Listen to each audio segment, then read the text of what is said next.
So I'm up in my office and I heard a boom downstairs. You know, not like an explosion, but just something went, you know, bump. And so I just kind of headed down the stairs, you know, what's going on. And as I got around the first part of the stairs, I noticed that the archive door was open. And this archive is typically locked, and it has no door handle on the outside, so it's not like some random person could just open it. But the door was just open. And I mean, it was just open a little bit. And then, so I was like, okay. I just kind of walked all the way downstairs, walked the entire museum, came back up, went back to work, heard another noise, went back down, and the door was open a little bit more. And then, so I was like, okay, cool. Walked the museum again, came back up the stairs. Then when I was leaving that afternoon, the door was wide open. And so I just kind of said, okay, all right. And I just shut it and just left. I guess I'm a believer.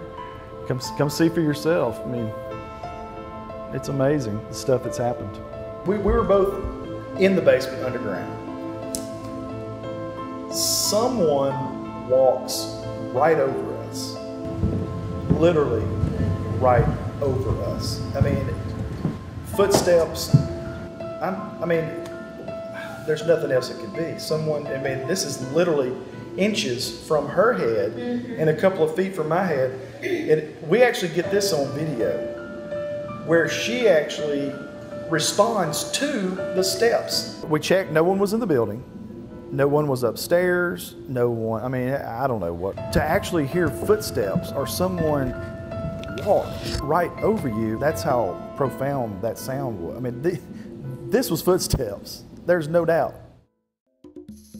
I was upstairs entertaining some of our guests, and it was a couple and their daughter. I was just telling them about everything. I left out about the chair though, and I kind of wonder if that made a difference because we were in the hallway and the wife tells the gentleman, "Hey, are you okay?"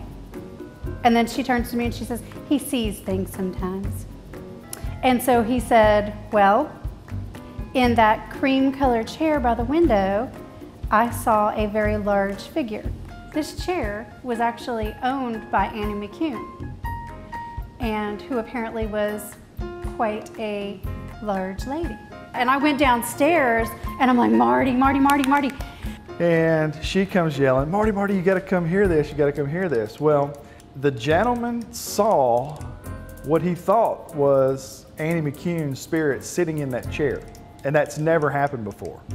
But he said he couldn't, that there was no identifiable face or anything, because I even asked about hair color since we know she had red hair.